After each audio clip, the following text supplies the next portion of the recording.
अक्टूबर 1907, New York शहर। रात के 2 बजे हैं। बाहर कड़ाके की ठंड है, लेकिन शहर के सबसे बड़े बैंकों के सामने हजारों लोगों की भीड़ जमा है। हर चेहरे पर डर साफ दिखाई दे रहा है और हर हाथ में अपनी पासबुक है। ये वो लोग हैं जिन्होंने अपनी पूरी जिंदगी की कमाई बैंकों में रखी थी और अब पूरे शहर में एक खबर आग की तरह फैल चुकी थी कि बैंक डूब सकते हैं। हर इंसान के दिमाग में बस एक ही बात घूम रही थी, सुबह होते ही पैसा निकाल लेना है, उससे पहले कि सब कुछ खत्म हो जाए। बैंकों के अंदर बैठे कैशियर और कर्मचारी भी घबराए हुए थे, लेकिन उन्हें ऊपर से एक बेहद सीक्रेट और सख्त आदेश मिला था। आदेश साफ था, जब सुबह बैंक खुले और लोग पैसा मांगने आए तो हर काम जानबूझकर धीरे करना, नोट आराम से गिनना, साइन 2-2 बार चेक करना। अगर किसी एक आदमी को पैसा देने में 5 मिनट लगते हैं तो 20 मिनट लगाओ। वजह सिर्फ एक थी, सरकार जानती थी कि अगर सभी लोग एक साथ अपना पैसा निकालने लगे तो शाम होने से पहले पूरा अमेरिका आर्थिक तबाही में डूब सकता है। उस वक्त न सरकार, न पुलिस और न ही कोई सिस्टम उसे बचा पाएगा। उसी रात वॉशिंगटन डीसी से एक फोन कॉल किया जाता है। फोन करने वाला कोई आम आदमी नहीं, बल्कि अमेरिका का राष्ट्रपति थियोडोर रूजवेल्ट था।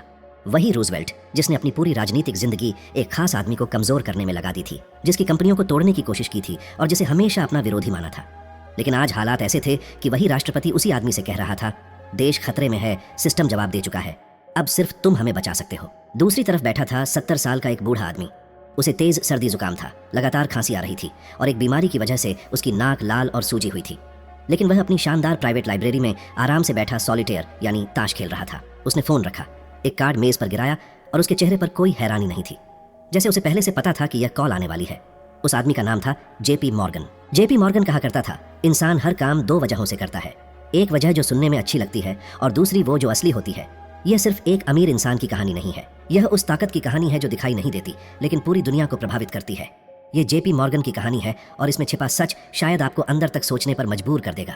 लेकिन इस कहानी में आगे बढ़ने से पहले मैं आपसे एक सवाल पूछना चाहता हूँ। आपने कभी सोचा है कि एडिसन ने बल्ब बनाया, टेस्ला ने बिजली की दुनिया बदल दी, कार्नेगी ने स्टील का साम्राज्य खड़ा किया और फोर्ड ने गाड़ियों की दुनिया बदल दी, लेकिन जेपी मॉर्गन ने आखिर बनाया क्या? उसने कोई फैक्ट्री नहीं लगाई, कोई नई मशीन नहीं बनाई, कोई बड़ा इन्वेंशन नहीं किया। फिर भी इन सभी लोगों से ज्यादा ताकत उसके पास थी। उसने दुनिया के सबसे बड़े जीनियस लोगों को अपने साथ जोड़ लिया। राष्ट्रपति उसे रात के समय फोन करते थे। उसने 2 बार अमेरिका को आर्थिक बर्बादी से बचाया और पूरी अर्थव्यवस्था पर अपना असर कायम कर लिया। तो असली सवाल सिर्फ मॉर्गन के बारे में नहीं है, बल्कि हम सबके बारे में है। क्या बिना कुछ बनाए, सिर्फ इस दुनिया के असली नियमों को समझकर कोई उन लोगों से ऊपर बैठ सकता है जो चीजें बनाते हैं? और अगर जवाब हाँ है, तो आखिर वो नियम क्या है? मॉर्गन की पूरी जिंदगी इसी सवाल का जवाब है, लेकिन यह जवाब एक साथ नहीं मिलता। यह 5 हिस्सों में सामने आता है और हर हिस्से के पीछे एक ऐसा सच छिपा है जो आज भी उतना ही असरदार है। पहला सवाल, क्या किसी की मजबूरी और संकट से पैसा कमाना गुनाह है या एक स्किल? दूसरा सवाल, दुनिया में 2 तरह के लोग होते हैं, एक जो चीजें बनाते हैं और दूसरे जो उन्हीं चीजों पर कंट्रोल रखते हैं। आखिर मॉर्गन, एडिसन और टेस्ला जैसे जीनियस लोगों से ऊपर कैसे बैठा? तीसरा सवाल, क्या मुकाबला करना बेहतर है या मुकाबले को ही खरीद लेना? चौथा सवाल, अमीर बनना और जरूरी बनना, दोनों में क्या फर्क है? जिस दिन आपका सबसे बड़ा दुश्मन भी रात में आपको फोन करके मदद मांगे, उस दिन उसका मतलब क्या होता है? और 5वां सवाल, इस पूरे खेल की एक कीमत होती है और वह कीमत क्या है, यह भी आपको आगे पता चलेगा। वीडियो खत्म होने के बाद फैसला आपका होगा कि यह खेल खेलना है या नहीं। लेकिन इतना जरूर है कि अगर आपने इस खेल को समझा नहीं तो आप हमेशा इसके मोहरे बने रहेंगे। इसलिए इससे पहले कि हम मॉर्गन के खतरनाक खेल को समझें, उन 3 बातों को जानना जरूरी है जिन्होंने उसे ऐसा बनाया, क्योंकि उसके बाद ही आपको उसकी असली ताकत समझ में आएगी। अक्सर फिल्मों और मोटिवेशनल वीडियो में हम सुनते हैं कि कोई इंसान सड़क से उठकर महलों तक पहुंच गया, लेकिन जेपी मॉर्गन की कहानी वैसी नहीं थी। वह पैदा ही एक अमीर परिवार में हुआ था। अब आप सोच सकते हैं कि जिसके पास पहले से इतना पैसा हो, उसके लिए सफल होना कौन सी बड़ी बात है। लेकिन जरा रुकिए, उसी दौर में वेंडरबिल्ट परिवार के बेटे भी थे। उनके पास इतना पैसा था जिसकी गिनती करना मुश्किल था। कॉर्नेलियस वेंडरबिल्ट ने अपनी पूरी जिंदगी लगाकर एक विशाल साम्राज्य खड़ा किया था, लेकिन उनके पोते रेजिनाल्ड वेंडरबिल्ट ने वही दौलत जुए और शराब में बर्बाद कर दी। सिर्फ 45 साल की उम्र में वह कर्ज में डूबे हुए दुनिया छोड़ गया और आज उसका नाम भी बहुत कम लोग जानते हैं। तो सवाल उठता है कि आखिर मॉर्गन में ऐसा क्या था जो बाकी अमीर बाप के बेटों में नहीं था? इसका जवाब उसके खून में था। उसके अंदर 2 बिल्कुल अलग तरह के खतरनाक लोगों का असर था। उसके दादा का नाम जॉन पियरपोंट था। वह एक पादरी थे, लेकिन आम पादरी नहीं। उनका व्यक्तित्व इतना तेज और असरदार था कि जब वह चर्च में खड़े होकर बोलते थे तो सामने बैठी भीड़ तक सन्न रह जाती थी। वो सिर्फ बोलना नहीं जानते थे, वो शब्दों से लोगों के दिमाग को प्रभावित करना जानते थे। जब उनके दादा किसी भरी सभा में बोलते थे तो छोटा सा मॉर्गन चुपचाप उन्हें देखा करता था। तभी उसके मन में एक बात बैठ गई थी कि असली ताकत हथियारों में नहीं होती, बल्कि उस इंसान में होती है जो बिना तलवार उठाए सामने वाले को झुका सके। लोगों की आंखों में देखकर दबाव बनाना और अपनी आवाज से असर पैदा करना, यह कला उसने अपने दादा से सीखी थी। जॉन पियरपोंट मॉर्गन का नाम भी उसी दादा के नाम पर रखा गया था। दूसरी तरफ उसके पिता जूनियस स्पेंसर मॉर्गन थे, जो बिल्कुल अलग स्वभाव के इंसान थे। उनका दिमाग बेहद शांत और पूरी तरह कैलकुलेटेड था। उनके लिए भावनाएं कमजोरी थीं। लंदन के बड़े बैंकरों में उनकी गिनती होती थी और उनका एक ही नियम था, धीरे चलो, सोच समझ कर चलो और कभी भी जल्दबाजी में फैसला मत लो। अब सोचिए, एक तरफ दादा का जोश, प्रभाव और शब्दों की ताकत, और दूसरी तरफ पिता का ठंडा और रणनीतिक दिमाग। जब ये दोनों चीजें एक ही इंसान के अंदर मिली तो जो व्यक्तित्व तैयार हुआ वो आगे चलकर पूरी दुनिया के लिए बेहद प्रभावशाली साबित हुआ। लेकिन एक और बात थी, मॉर्गन बचपन से ही बीमार रहता था। कभी तेज बुखार, कभी माइग्रेन, कभी अचानक शरीर में झटके। उसकी सबसे बड़ी परेशानी उसकी नाक थी।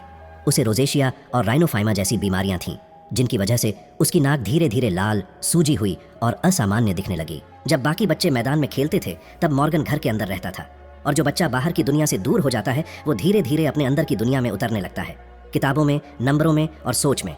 बाकी बच्चों का मैदान बाहर था, लेकिन मॉर्गन का मैदान फाइनेंशियल स्टेटमेंट और आंकड़े बन गए थे। स्कूल में एक बार टीचर ने बच्चों से कहा कि अपने पसंदीदा हीरो पर निबंध लिखो।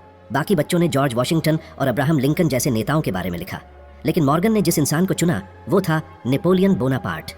घर वालों ने उसे समझाया कि नेपोलियन कोई आदर्श इंसान नहीं था, वो एक तानाशाह था। लेकिन सिर्फ 15 साल की उम्र में मॉर्गन के दिमाग में अलग ही सोच थी। उसने कहा, नेपोलियन ने बिखरी हुई ताकतों को एक किया। उसने राज किया और यह साबित किया कि अगर किसी इंसान की इच्छा शक्ति मजबूत हो तो वह पूरी दुनिया को अपने सामने झुका सकता है। जो लड़का 15 साल की उम्र में नेपोलियन को अपना आदर्श मान ले, उसके भविष्य का रास्ता आम लोगों से अलग होना तय था। फिर उसके पिता ने एक ऐसा फैसला लिया जिसने मॉर्गन को अंदर से बदल दिया। 15 साल की उम्र में उसे रोमेटिक फीवर जैसी गंभीर बीमारी हो गई। उसके पिता जूनियस ने फैसला किया कि बेटे को मजबूत बनाना जरूरी है। उनका तरीका बेहद अजीब था। उन्होंने अपने बीमार बेटे को अटलांटिक महासागर के बीच स्थित अजोरेस नाम के एक दूर दराज के द्वीप पर अकेले भेज दिया। न कोई दोस्त, न भाई बहन, न परिवार। पूरे 1 साल तक वह लगभग अकेला रहा। जरा सोचिए, आज अगर किसी 15 साल के बच्चे का वाईफाई बंद कर दिया जाए या उसे एक दिन के लिए अकेला छोड़ दिया जाए तो वो बेचैन हो जाता है। पिता को लगा कि इससे उनका बेटा मजबूत बनेगा। लेकिन मशहूर साइकोलॉजिस्ट कार्ल यूंग की एक थ्योरी है जिसे शैडो कहा जाता है। उनके अनुसार जब कोई इंसान गहरे दर्द या लंबे अकेलेपन से गुजरता है तो उसके अंदर एक ऐसा हिस्सा पैदा होता है जो दुनिया से छुपा रहता है। वही हिस्सा दर्द को ताकत में बदलना सीख जाता है। उस सुनसान द्वीप पर मॉर्गन ने सिर्फ अकेले रहना नहीं सीखा, उसने एक और बात सीखी कि इस दुनिया में किसी पर पूरी तरह निर्भर मत रहो, क्योंकि जब तुम कमजोर पड़ते हो तो कई बार अपने लोग भी तुम्हें अकेला छोड़ देते हैं। जब वह लड़का वापस लौटा तो उसका शरीर ठीक हो चुका था, लेकिन उसके अंदर का इंसान पहले जैसा नहीं रहा था। अब वह ऐसा व्यक्ति बन चुका था जिसे किसी की जरूरत महसूस नहीं होती थी, बल्कि वह चाहता था कि एक दिन पूरी दुनिया उसकी जरूरत महसूस करे। अब तक आपने उस इंसान की जड़ें देख ली हैं। आपको समझ में आ गया होगा कि जेपी मॉर्गन का दिमाग किन हालातों में तैयार हुआ था। अब उसके असली खेल की शुरुआत होती है। पहला सवाल यह है कि क्या किसी की मजबूरी और संकट से पैसा कमाना गुनाह है या एक स्किल? जब पूरी दुनिया डर रही हो तब पैसा कमाना कैसा खेल होता है? जब आम लोग डर कर घरों में छिप जाते हैं तब कुछ लोग मौके तलाशते हैं। 24 साल की उम्र में मॉर्गन ने भी कुछ ऐसा ही किया। उसी समय अमेरिका में गृह युद्ध शुरू हो चुका था। उत्तर और दक्षिण के लोग एक दूसरे के खिलाफ लड़ रहे थे। चारों तरफ तबाही थी। सरकार ने नियम बनाया कि हर युवा को सेना में जाकर लड़ना होगा, लेकिन उस समय एक खास व्यवस्था थी। अगर किसी के पास पैसा हो तो वह $300 देकर अपनी जगह किसी और को युद्ध में भेज सकता था। मॉर्गन ने भी यही किया। मजाक में वह कहा करता था कि युद्ध में लड़ने वाला मेरा दूसरा मॉर्गन है, लेकिन इसका मतलब यह नहीं था कि वह युद्ध से दूर रहा। वह युद्ध में शामिल हुआ, बस उसका तरीका अलग था। इतिहास में इसे हॉल कार्बाइन अफेयर के नाम से जाना जाता है। सरकार के पास 5000 पुरानी और खराब राइफलें पड़ी थीं, जिन्हें सेना पहले ही बेकार घोषित कर चुकी थी। कुछ राइफलें इतनी खतरनाक थीं कि उन्हें चलाने वाले सैनिक खुद घायल हो जाते थे। मॉर्गन ने एक वकील के साथ मिलकर किसी व्यवस्था के जरिए वही 5000 बंदूकें बेहद कम कीमत पर हासिल की और फिर उन्हें कई गुना ज्यादा दाम पर सेना को बेच दिया। मुनाफा बहुत बड़ा था, लेकिन जिन सैनिकों ने उन बंदूकों का इस्तेमाल किया उनमें से कई घायल हुए। जांच बैठी तो कांग्रेस की एक समिति ने इस पूरे मामले की कड़ी आलोचना की और मॉर्गन को देश हित के खिलाफ काम करने वाला बताया। लेकिन मॉर्गन का जवाब बेहद शांत था। उसने कहा, मैंने कोई कानून नहीं तोड़ा। और यही वह सोच थी जिसने उसे बाकी लोगों से अलग बना दिया। जहां आम इंसान किसी चीज को धोखा समझता है, वहीं बड़े खिलाड़ी उसे सप्लाई और डिमांड का खेल मानते हैं। पहले सवाल का जवाब यहीं छुपा है। जब आम इंसान किसी संकट को देखता है तो डर जाता है और उससे दूर भागने की कोशिश करता है, लेकिन एक अलग तरह का दिमाग उसी संकट को देखकर सोचता है कि अब किस चीज की डिमांड बढ़ेगी, कौन कमजोर हुआ है और किस जगह सप्लाई कम पड़ने वाली है। फर्क सिर्फ नजरिए का होता है। मॉर्गन खुद को बुरा इंसान नहीं मानता था, बल्कि उसके लिए भावनाएं और बिजनेस दो अलग अलग दुनिया थीं। शायद यही उस खेल का पहला नियम था, जिसे समझकर कुछ लोग बिना कुछ बनाए भी बहुत कुछ हासिल कर लेते हैं। लेकिन क्या यह पत्थर दिल इंसान सच में सिर्फ एक मशीन था? क्या उसके अंदर कभी कोई भावना नहीं थी? जवाब है, थी, और शायद सिर्फ एक बार। उसी दौर में उसकी जिंदगी में एक लड़की आई, अमेलिया स्टर्जिस, जिसे वह प्यार से मीमी कहता था। वह भी एक बैंकिंग परिवार से थी। पहली बार मॉर्गन को किसी इंसान में वो सुकून मिला जो उसे बैलेंस शीट और पैसों में कभी नहीं मिला था। 3 साल की दोस्ती धीरे धीरे प्यार में बदली। टिफनी की हीरे की अंगूठी आई और शादी की तैयारियां शुरू हो गईं। लेकिन शादी से कुछ महीने पहले मीमी गंभीर रूप से बीमार पड़ गई। लगातार खांसी के बाद डॉक्टरों ने बताया कि उसे टीबी है। आज इस बीमारी का इलाज है, लेकिन उस दौर में टीबी का मतलब लगभग मौत माना जाता था। डॉक्टरों ने शादी से मना किया, परिवार ने भी समझाया, लेकिन मॉर्गन नहीं माना। उसने साफ कहा कि शादी तो उसी से होगी। अक्टूबर 1861 में जब शादी का दिन आया, तब मीमी इतनी कमजोर हो चुकी थी कि वह ठीक से खड़ी भी नहीं हो पा रही थी। जिस आदमी के बारे में कहा जाता था कि वह बड़े बड़े लोगों को अपनी मर्जी से झुका सकता है, उसी दिन वह अपनी दुल्हन को गोद में उठाकर सीढ़ियों से नीचे लाया और कुर्सियों का सहारा देकर शादी की रस्में पूरी करवाई। उसने दुनिया के सबसे अच्छे डॉक्टर बुलाए, बेहिसाब पैसा खर्च किया और मीमी को लेकर विदेश तक गया, इस उम्मीद में कि शायद वहां की जलवायु उसे ठीक कर दे। लेकिन मौत किसी के पैसों से सौदा नहीं करती। शादी के सिर्फ 4 महीने बाद फरवरी 1862 में मीमी ने उसकी बाहों में आखिरी सांस ली। उस वक्त मॉर्गन सिर्फ 24 साल का था और अचानक अकेला रह गया। अगर कोई साधारण इंसान होता तो शायद इस सदमे में टूट जाता, लेकिन मॉर्गन न्यूयॉर्क वापस आया और उसने कभी किसी के सामने अपने आंसू नहीं दिखाए। उसने अपने दर्द को अपने अंदर ही कैद कर लिया। मशहूर मनोवैज्ञानिक कार्ल युंग की शैडो थ्योरी कहती है कि जिन भावनाओं को इंसान बाहर नहीं निकालता वे खत्म नहीं होती, वे अंदर जमा होकर धीरे धीरे उसकी सोच और फैसलों को प्रभावित करने लगती हैं। मॉर्गन के साथ भी कुछ ऐसा ही हुआ। उसका दर्द बाहर नहीं निकला, बल्कि अंदर ही अंदर एक ऐसी महत्वाकांक्षा में बदल गया जिसने उसे और ज्यादा शक्तिशाली बनने की तरफ धकेल दिया। मीमी की मौत के बाद उसने खुद को लगभग 2 साल तक दुनिया से अलग कर लिया। इस दौरान वह अकाउंटिंग, फाइनेंस और बैलेंस शीट्स में डूबा रहा। अब उसके अंदर सिर्फ पैसे की भूख नहीं थी, वह उस इंसान की भूख थी जिसे यह एहसास हो चुका था कि वह मौत को नहीं रोक सकता, लेकिन शायद बाकी हर चीज को कंट्रोल कर सकता है। पैसा, इंडस्ट्री, ताकत, सब कुछ, क्योंकि उसके लिए पावर ही वह चीज थी जो उसे अकेलेपन के उस अंधेरे से बचा सकती थी। कुछ महीनों बाद उसने फैनी नाम की लड़की से दूसरी शादी कर ली। मीमी के लिए उसने 3 साल इंतजार किया था, लेकिन फैनी के साथ उसने जल्दी फैसला लिया। अब वहां पहले जैसा रोमांस नहीं था, सब कुछ ज्यादा प्रैक्टिकल था। ऐसा लगता था जैसे प्यार का हिस्सा मीमी के साथ ही दफन हो चुका था। मॉर्गन अब पूरी तरह बदल चुका था और दुनिया को अपनी शर्तों पर चलाने के लिए तैयार था। अब आते हैं दूसरे सवाल पर। एडिसन ने बिजली की दुनिया बदल दी, टेस्ला ने करंट की दिशा बदल दी। दोनों जीनियस थे, दोनों के पास ऐसी स्किल थी जो मॉर्गन के पास नहीं थी। फिर भी वह उनसे ऊपर कैसे बैठा? इसका जवाब एक ऐसी सोच में छुपा था जिसने कई बड़े लोगों की दिशा बदल दी। वह द्वार अमेरिका के गिल्डेड एज का था। चारों तरफ पैसा था और हर कोई तेजी से अमीर बनना चाहता था। एंड्रयू कार्नेगी स्टील का बादशाह बन चुका था, जॉन डी रॉकफेलर तेल के कारोबार पर राज कर रहा था और हर कोई रेलवे के बिजनेस में उतरना चाहता था। नतीजा यह हुआ कि एक ही रूट पर कई कई कंपनियां ट्रेनें चला रही थीं। अगर आसान भाषा में समझें तो रेलवे के बिजनेस में ऐसी लड़ाई चल रही थी जिसमें हर कोई एक दूसरे को नीचे गिराने में लगा था। इसे एक आसान उदाहरण से समझिए। मान लीजिए एक ही हाईवे पर 10 ढाबे खुल गए। ग्राहक खींचने के लिए पहला ढाबा 50 रुपए की थाली 40 में बेच रहा है, दूसरा 30 में और तीसरा 20 में। ग्राहक को फायदा हो रहा है, लेकिन धीरे धीरे सभी ढाबे नुकसान में जा रहे हैं। यही हाल रेलवे कंपनियों का था। हर कोई दूसरे से कम किराया रख रहा था और सभी कर्ज और घाटे में डूबते जा रहे थे। तभी एक आदमी सामने आता है, महंगा सूट, हाथ में सिगार और दिमाग में एक अलग ही खेल। वह सबको बुलाकर कहता है, लड़ने से कुछ नहीं मिलेगा, मैं पैसा दूंगा, लेकिन तुम सब एक हो जाओ। रेट तय होगा और इस पूरे रास्ते पर काम हमारे कंट्रोल में रहेगा। जो नहीं मानेगा उसे खरीद लिया जाएगा या फिर खेल से बाहर कर दिया जाएगा। यही था मॉर्गन का तरीका। उस दौर में इस मॉडल को एक नाम मिला था, मॉर्गनाइजेशन। मॉर्गन को कंपटीशन पसंद नहीं था। वह कहा करता था कि बेवजह की कंपटीशन मूर्खों के लिए होती है, असली पैसा कंट्रोल और व्यवस्था में है। इसलिए उसने धीरे धीरे घाटे में चल रही रेलवे कंपनियों को खरीदना शुरू किया। वह उन्हें पैसा देता, लेकिन एक शर्त के साथ, मैं निवेश करूंगा, लेकिन तुम्हारे बोर्ड ऑफ डायरेक्टर्स में मेरी कुर्सी होगी और आखिरी फैसला वही होगा जो मैं चाहूंगा। मॉर्गन ने एक एक करके डूबती और कमजोर कंपनियों को अपने दायरे में लाना शुरू किया। उसने अयोग्य मालिकों को बाहर किया और कई बिखरी हुई कंपनियों को जोड़कर एक बड़ा सिस्टम बना दिया। अब पहले जैसी ब्लाइंड कंपटीशन नहीं थी। टिकट की कीमतें और खेल के नियम वही तय करता था। आज जो प्राइवेट इक्विटी फर्म्स डूबती कंपनियों को खरीदकर उन्हें दोबारा खड़ा करती हैं, या जो बड़े इन्वेस्टर्स मुश्किल में फंसे बिजनेस में पैसा लगाकर कंट्रोल हासिल करते हैं, उनकी सोच की जड़ें कहीं ना कहीं उसी मॉडल में दिखाई देती हैं। बिना एक भी रेलगाड़ी बनाए मॉर्गन ने अमेरिका के लगभग 1/3 रेलवे नेटवर्क पर प्रभाव जमा लिया था। यही वजह थी कि थॉमस एडिसन और निकोला टेस्ला जैसे महान दिमाग भी उसके सामने आर्थिक रूप से निर्भर थे। एडिसन नए आविष्कार कर रहा था, लेकिन मॉर्गन ने उसकी बिजली कंपनी में पैसा लगाया, क्योंकि असली कमाई सिर्फ बल्ब बनाने में नहीं थी, बल्कि बिजली को हर घर तक पहुंचाने और उसका बिल वसूलने में थी। इसी दौरान निकोला टेस्ला एक ऐसे सपने के साथ उसके पास आया जिसमें पूरी दुनिया को बिना तारों के मुफ्त बिजली देने का विचार था। मॉर्गन ने उसकी बात सुनी और एक ऐसा सवाल पूछा जो आज भी बिजनेस की दुनिया का सबसे कड़वा सच माना जाता है। उसने पूछा, अगर बिजली मुफ्त होगी तो कमाई का सिस्टम कहाँ होगा? टेस्ला के पास इसका कोई जवाब नहीं था। धीरे धीरे फंडिंग रुक गई और उसका सबसे बड़ा सपना अधूरा रह गया। यहीं दूसरे सवाल का जवाब छुपा है। दुनिया में 2 तरह के लोग होते हैं, एक वो जो नई चीजें बनाते हैं और दूसरे वो जो उन चीजों के ऊपर कमाई का सिस्टम खड़ा करते हैं।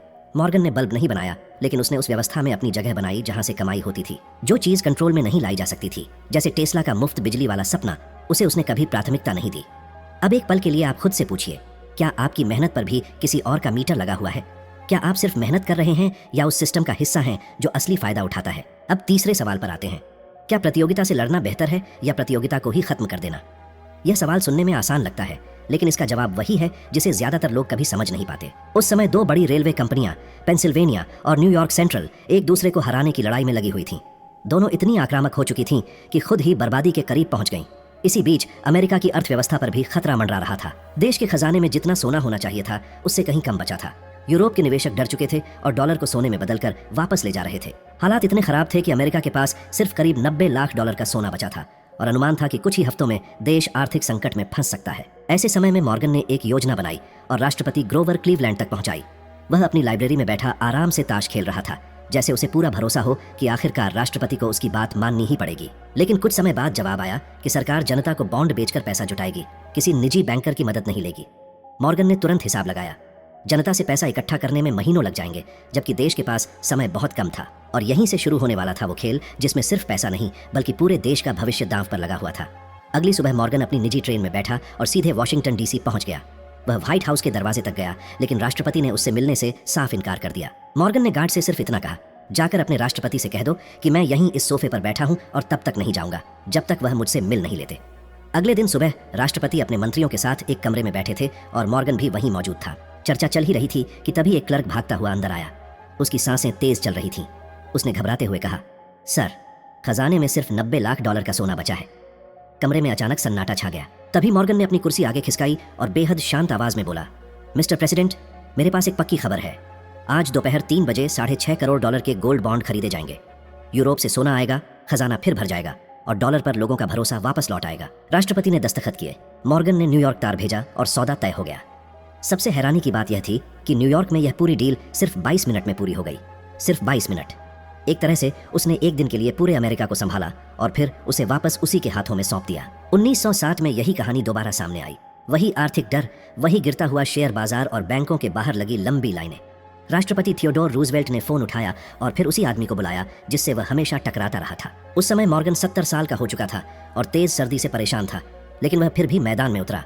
उसने अमेरिका के सबसे बड़े बैंकरों को अपनी निजी लाइब्रेरी में बुलाया और उन्हें समझाया कि कौन सा बैंक बचाया जाएगा और किसे डूबने दिया जाएगा। लेकिन असली खेल उसके बाद शुरू हुआ। उसने लाइब्रेरी का दरवाजा बाहर से बंद करवा दिया।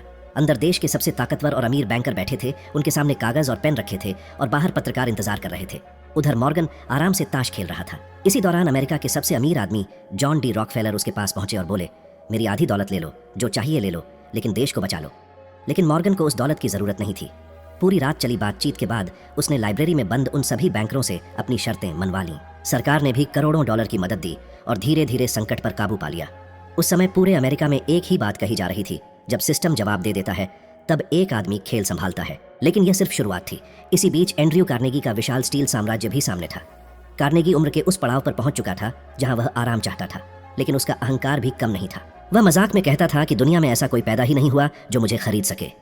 मॉर्गन ने उसके एक भरोसेमंद आदमी को बुलाया और एक खाली कागज पकड़ाते हुए कहा, जाओ और अपने मालिक से पूछो कि वह अपनी कंपनी कितने में बेचना चाहता है। जो रकम उसके दिमाग में हो वही इस कागज पर लिखकर ले आना। कार्नेगी ने एक ऐसी रकम लिखी जिसके बारे में उसे लगा कि कोई इंसान उसे देने की हिम्मत नहीं करेगा। 48 करोड़ डॉलर। उस दौर में इतनी बड़ी रकम की कल्पना करना भी मुश्किल था। लेकिन मॉर्गन ने कागज देखा और बिना एक पल गवाए कहा, डन। न कोई मोलभाव, न कोई सौदेबाजी। बाद में कार्नेगी खुद हंसते हुए कहा करता था कि मुझे इससे भी ज्यादा रकम मांगनी चाहिए थी। मॉर्गन का जवाब था, अगर तुम मांगते तो मैं वह भी दे देता। उस सौदे के बाद कार्नेगी स्टील को मिलाकर दुनिया की पहली $1 बिलियन की कंपनी बनी, यूएस स्टील। अब मॉर्गन अमेरिका के लगभग 70% स्टील पर प्रभाव रखता था। रेलवे का बड़ा हिस्सा पहले से उसके नियंत्रण में था। जनरल इलेक्ट्रिक जैसी कंपनियों में भी उसका असर था। लोग धीरे धीरे फुसफुसाने लगे थे कि शायद मॉर्गन ने सिर्फ कंपनियां नहीं खरीदी बल्कि पूरे अमेरिका को अपनी पकड़ में ले लिया है। लेकिन यही बात एक इंसान को सबसे ज्यादा परेशान कर रही थी और वह था राष्ट्रपति थियोडोर रूजवेल्ट। राष्ट्रपति बनने के बाद उसने साफ फैसला कर लिया था कि किसी एक निजी आदमी के हाथ में इतनी ताकत नहीं होनी चाहिए। उसे मोनोपोली से नफरत थी। उसके लिए सबसे बड़ा सवाल यह था कि आखिर एक प्राइवेट आदमी सरकार से भी ज्यादा ताकतवर कैसे हो सकता है। और यहीं से शुरू होने वाली थी दोनों दिग्गजों की सबसे बड़ी टक्कर। थियोडोर रूजवेल्ट ने अचानक बिना किसी चेतावनी के मॉर्गन की कंपनी के खिलाफ एंटी ट्रस्ट केस दायर कर दिया। मकसद साफ था, इस विशाल साम्राज्य को टुकड़ों में बांटना।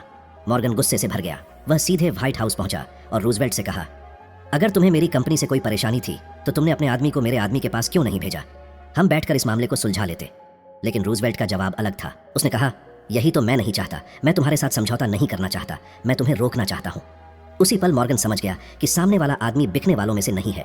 धीरे धीरे दोनों के बीच नफरत इतनी बढ़ गई कि एक बार जब मॉर्गन को पता चला कि रूजवेल्ट अफ्रीका में शिकार के लिए जा रहा है, तो उसने मीडिया के सामने तंज कसते हुए कहा, उम्मीद है कि जंगल का पहला शेर अपना काम पूरी ईमानदारी से करेगा। सोचिए, एक निजी नागरिक खुलेआम देश के राष्ट्रपति के लिए ऐसी बात कह रहा था। यह सिर्फ दो लोगों की दुश्मनी नहीं थी, बल्कि यह लड़ाई थी कि दुनिया को असल में कौन चलाएगा, सरकार या पैसा। मॉर्गन की ताकत का अंदाजा इसी बात से लगाया जा सकता है कि जब अमेरिका और स्पेन के बीच युद्ध हुआ तो अमेरिकी नौसेना ने उसकी निजी यॉट कॉर्सियर 2 को खरीदकर युद्ध में इस्तेमाल किया। एक निजी बैंकर की संपत्ति सीधे सेना का हिस्सा बन गई थी। सरकार और निजी ताकत के बीच की रेखाएं धुंधली पड़ चुकी थीं। लेकिन सवाल यह था कि क्या इतना शक्तिशाली इंसान अपनी किस्मत को भी कंट्रोल कर सकता था? 1912 में जब टाइटैनिक समुद्र में डूबा तो वह जहाज जेपी मॉर्गन की कंपनी व्हाइट स्टार लाइन का हिस्सा था। और सबसे दिलचस्प बात यह थी कि उसकी पहली यात्रा में मॉर्गन के लिए फर्स्ट क्लास का एक शानदार सूट बुक था। वह खुद उस यात्रा पर जाने वाला था, लेकिन आखिरी समय पर खराब तबीयत के कारण उसने अपना टिकट रद्द कर दिया। कुछ ही दिनों बाद टाइटैनिक बर्फीले पानी में समा गया और लगभग 1500 लोग अपनी जान गंवा बैठे। सोचिए, वह इंसान जो राष्ट्रपतियों को प्रभावित करता था और पूरी अर्थव्यवस्था पर असर रखता था, उसकी अपनी जान सिर्फ एक संयोग की वजह से बची थी। फिर आया उसका आखिरी बड़ा संघर्ष। सरकार ने तय कर लिया कि अब मॉर्गन की ताकत को खुलकर चुनौती दी जाएगी। 1912 में वॉशिंगटन में पुजो कमेटी का गठन हुआ। 75 साल का बूढ़ा और बीमार मॉर्गन पूरी दुनिया की मीडिया के सामने सवालों के घेरे में बैठा था। सरकार उसे एक लालची और खतरनाक इंसान साबित करना चाहती थी। कमेटी के वकील ने पूछा, क्या बैंकिंग की दुनिया सिर्फ पैसे और संपत्ति पर चलती है? मॉर्गन ने अपनी तेज नजरों से उसकी तरफ देखा और शांत आवाज में कहा, नहीं सर, सबसे पहली चीज कैरेक्टर होता है।